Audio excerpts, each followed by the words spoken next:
श्री गणेशाय नमः। वैशाख महात्म्य का 20वां अध्याय भाषा अनुवाद कर रही हूँ। व्याग कहने लगे कि हे ब्राह्मण, परमात्मा ने यह करोड़ों जीव क्यों उत्पन्न किए हैं। इनके भिन्न भिन्न कर्म अनेक सनातन मार्ग हैं और इनके स्वभाव से क्यों नहीं है, एक से नहीं है। यह सब मेरी जानने की इच्छा है। शंख मुनि कहने लगे कि सत्वगुणी, रजोगुणी और तमोगुणी 3 प्रकार के मनुष्य होते हैं। इनमें सत्वगुणी कर्म करते हैं, रजोगुणी कर्म करते हैं और तमोगुणी कर्म करते हैं। इन गुणों की विषमता, न्यूनता और अधिकता से मनुष्य वैसे ही कर्म करता है। उन्हीं के फल भोगने से मनुष्य कभी सुखी और कभी दुखों को प्राप्त होता है। प्रकृति के जीव इन्हीं गुणों से बचे हुए हैं। गुण कर्म के अनुसार ही कर्म का नाश और फल होता है। प्रकृतस्थ मनुष्य प्राकृतिक कर्मों से अभिभूतिन हैं और वे प्राकृतिक गति प्राप्त करते हैं और प्रकृति का कभी नाश नहीं होता है। तमोगुणी पुरुष सदैव निष्ठुर, निर्दयी और द्वेष रखने के कारण सदा दुखी रहते हैं। राक्षसों से लेकर पिशाचों तक सब तामसी गति को प्राप्त होते हैं। रजोगुणियों की बुद्धि पाप और पुण्य मिली हुई है। ये पाप और पुण्य दोनों करते हैं, इस कारण स्वर्ग और नरक दोनों जाते हैं तथा सुख और दुख दोनों को भोगते हैं और यह मंदभागी सदैव संसार में जन्म लेते हैं। सत्वगुणी धर्मात्मा, दया वाले, पराई निंदा न करने वाले तथा श्रद्धावान होते हैं। यह सत्वगुणी प्रवृत्ति वाले महातेजस्वी, पाप रहित, ऊपर से लोगों को जाते हैं।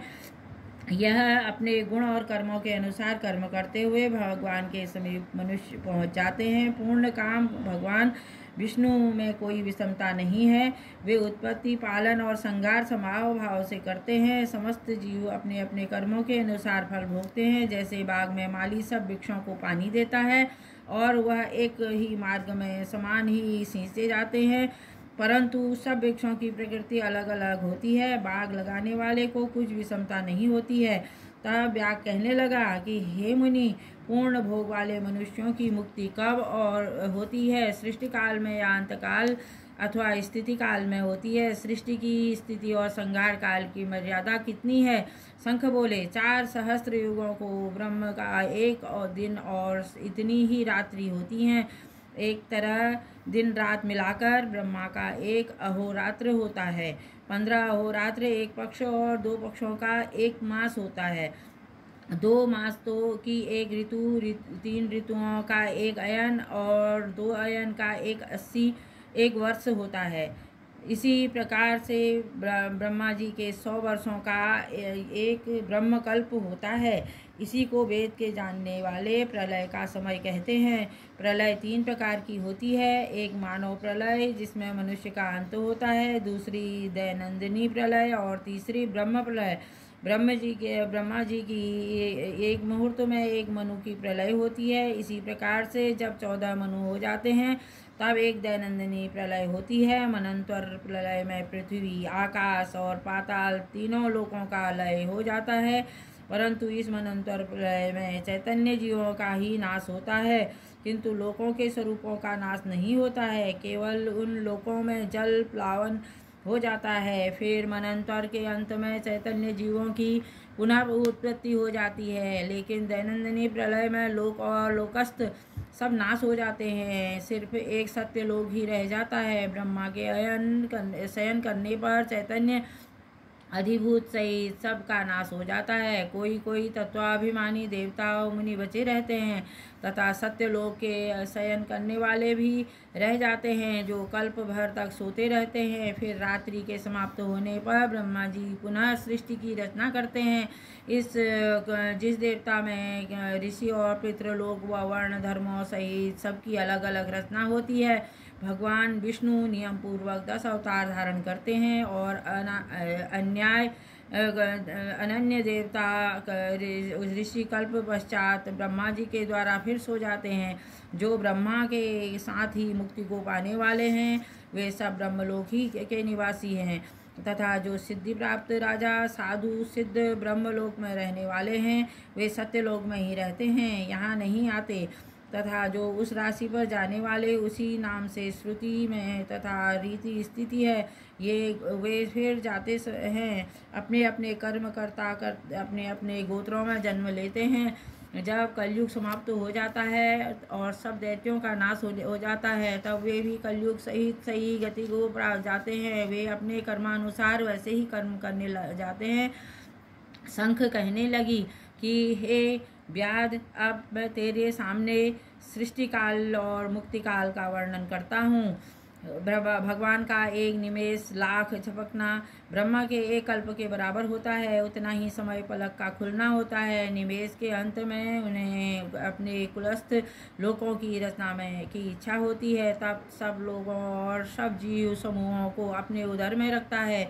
उसमें से कितने ही सृजन योग्य, कितने ही मुक्ति और कितने ही ऐसे होते हैं जिनका लिंग देह छूट गया है। वे सुप्त हैं, संसार में स्थित है और वे इस संसार में तमोगुणी संबंध से युक्त होते हैं। कुछ ऐसे ही भी होते हैं जो पूर्व कल्प में विधि पूर्वक लिंग भंग हो जाते प्राप्त हुए मानव पर्यंत जीवकोश जीवोन्मुक्त और मुक्तिगामी, जो पुनः और कल्प और में विमुक्त हो ब्रह्मा जी से लेकर मनुष्य तक विष्णु की क्षगति होकर भी ध्यानास्त रहते हैं। उन्मेद के प्रथम भाग में चतुर्व्यूहात्मक विभु षटगुण होकर व्यूह में स्थित वासुदेव ब्रह्म जी की सायुज्य मुक्ति देते हैं।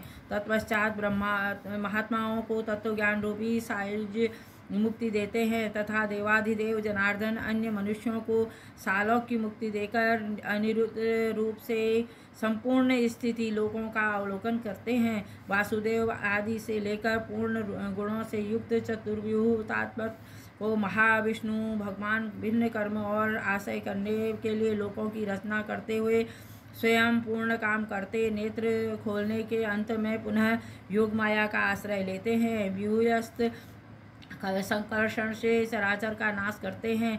यह सब उस भगवान का वर्णन होने वाला कार्य है। यह कार्य ब्रह्मादिक और योगियों द्वारा भी कहा नहीं जा सकता है। इतनी कथा सुनकर व्याध कहने लगा कि हे मुने, भगवत धर्म क्या है और किन धर्मों से भगवान प्रसन्न होते हैं। शंख कहने लगे कि जिस धर्म से चित्त की शुद्धि हो और सज्जनों का उपकार हो उसी को सतो धर्म, जिससे कि कोई निंदा न करे, जो धर्म श्रुति और स्मृति के अनुकूल हो और कामना रहित हो, लोक से विपरीत न हो, उसे भी सात्विक धर्म समझना चाहिए। वर्णाश्रम के विभाग से वह धर्म 4 प्रकार का होता है तथा उसमें से प्रत्येक 3-3 प्रकार के हैं, नित्य, नैमित्तिक और काम्य।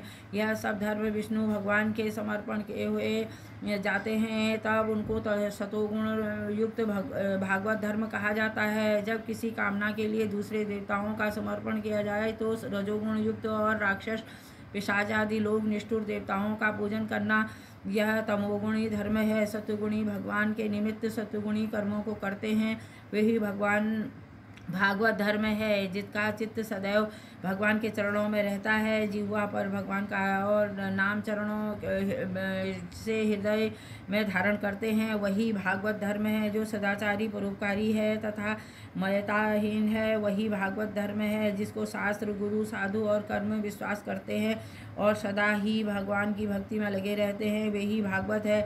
जिनको भगवान के धर्म मंतव्य हैं तथा जो श्रुति और स्मृति में बतलाया गया है वही धर्म है। सब जगह घूमना, सब कार्यों को देखना, सब धर्मों को सुनना, परंतु चित्त को विषय से रखने वाले पुरुष को कुछ भी नहीं कर सकते।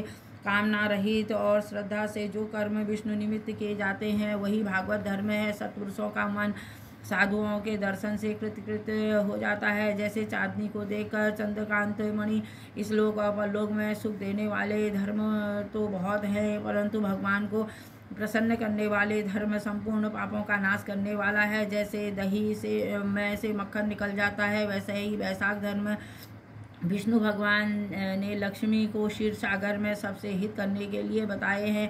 मार्ग में छाया करना, प्याऊ लगवाना, पंखे की हवा करना, सुपात्रों को दान देना और जूता, छाता, कपूर और सुगंधित वस्तुओं का दान करना, धन में कुआं, बावड़ी, तालाब आदि बनाना, सायंकाल के समय शरबत पिलाना, फूल, पान, दही आदि सब दानों में उत्तम है। रास्ते में थके हुए को लवण नहीं मिली छाछ का दान उपटन करना, ब्राह्मणों के चरण धोना, चटाई, कंबल, पलंग, गौ, शहद, तेल, सायंकाल में ईख, ककड़ी तथा रसायन का दान पितरों का तर्पण, ये सब कार्य वैशाख में करने योग्य हैं। प्रातःकाल उठकर उन्हें स्नान करके पश्चात नित्य नियम करके भगवान का पूजन और वैशाख की कथा मन लगाकर सुनना चाहिए। तेल का उपटन कांसे के पात्र में तथा निषिद्ध भोजन एवं व्यर्थ वाद विवाद नहीं करना चाहिए। घिया, गाजर, लहसुन, काजी, फूट, कालिंदी, सहजना, चौलाई, कुल्थी, मसूर, बैगन, मूली, गुलर, बेल, फल, लिहसोड़ा का सेवन वैशाख में नहीं करना चाहिए। यदि इसमें से किसी भी चीज़ का सेवन करे तो चांडाल योनि में जाता है, फिर 100 वर्ष तक पशु योनि में जाता है। भगवान की प्रसन्नता के लिए व्रत करने के पश्चात भगवान की मूर्ति बनाकर वस्त्र सहित ब्राह्मण को देवें। वैशाख शुक्ला द्वादशी को दही, अन्न, जल का घड़ा, पान, फूल, जूते समेत छत्री, ब्राह्मण भोजन, दान, शीतल जल लेकर यह कहकर कि यह धर्मराज के निमित्त करता हूँ, ब्राह्मण को देवें। अब सभ्य होकर गोत्र सहित उच्चारण करके संकल्प करें। पहले दही और अन्य पितरों को, फिर गुरु और फिर विष्णु को के निमित्त देवें। शीतल जल और कांसे के जल में दही, अन्न, तांबूल, दक्षिणा और फल रखकर कहें कि हे विष्णु भगवान, मैं वैकुंठ की प्राप्ति के लिए यह सब दान करता हूँ। और सत्पार्थ ब्राह्मण को दान देवें। अभिमान रहित होकर सब कार्य करें तो यह सब पापों से छूटकर अपने कुल का उद्धार करता हुआ सूर्यमंडल को वेद कर योगियों को भी दुर्लभ विष्णु लोक को ले जाता है। श्रुतिदेव जी कहते हैं कि यह कथा शंख व्याध को सुना रहे थे, तब सबके देखते देखते वह पंचशाखी वृक्ष पृथ्वी पर गिर पड़ा और उसके कोठोरे से एक बड़ा भयंकर सर्प तत्काल पाप रूपी देह को त्याग कर हाथ जोड़कर सिर झुकाकर वहीं बैठ गया। वैशाख महात्म्य का 20वां अध्याय। तत्सत।